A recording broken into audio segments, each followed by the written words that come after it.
Hi guys, ज्यांना parlour शिकायचं आहे आणि पण शिकू शकत नाहीये, खेड्यावर आहे, तुम्ही लांब राहताय आणि तुम्हाला पार्लरचा कोर्स चांगला मिळत नाहीये, तर मी तुम्हाला माझ्या यूट्यूब चॅनलमधून रोज एक छोटे छोटे व्हिडिओ मी तुम्हाला शेअर करणार आहे.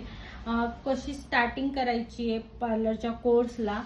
तर तुम्ही नक्कीच माझ्या पेजला सबस्क्राईब करा आणि माझे रोज व्हिडिओ बघत चला. तर मी तुम्हाला आज ॲब्रो कशा बनवायच्या, आणि ठीक आहे, जे काही ज्यांचा पार्लरचा कोर्स झालाय पण ॲब्रो करण्याची भीती वाटतेय त्यांच्यासाठी मी हा व्हिडिओ घेऊन आली आहे.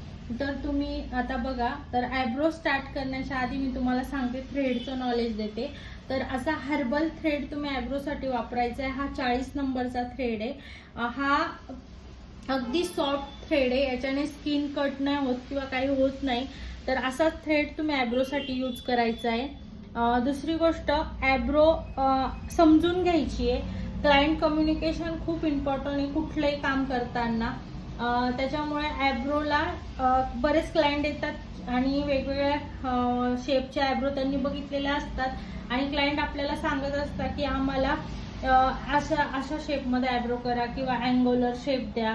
तर तसं नसतं. ॲब्रोला ऑलरेडी नॅचरल शेप प्रत्येकाच्या ॲब्रोला असतो, फक्त आपण एक्स्ट्रा केस काढून शेप तयार करत असतो.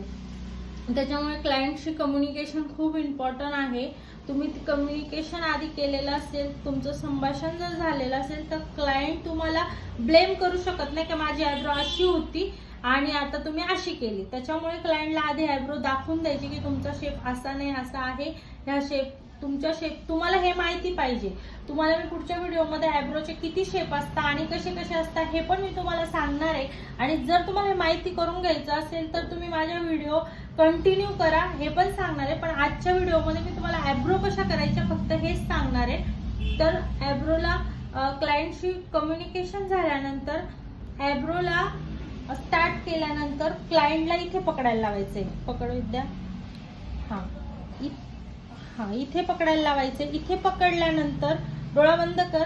डोळा बंद केल्यानंतर ॲब्रोचं शेप तुम्हाला ऑटोमॅटिकली मिळणार आहे. जरी इथे केस वाढले, आता माझ्या मॉडेलचे ॲब्रो केलेले आहेत, जरी इथे केस तुमचे वाढलेले आहे पण तुम्हाला शेप कळणार आहे की ॲब्रो कशा आहे. ॲब्रो इथून खालून झुकते आहे की ॲब्रो वरती खालून कमी आहे, तर हे सगळं तुम्हाला ऑलरेडी कळणार आहे. त्याच्यानंतर इथे पकडला लावल्यानंतर तुम्ही एक वरतून गाईडलाईन घ्यायची आहे.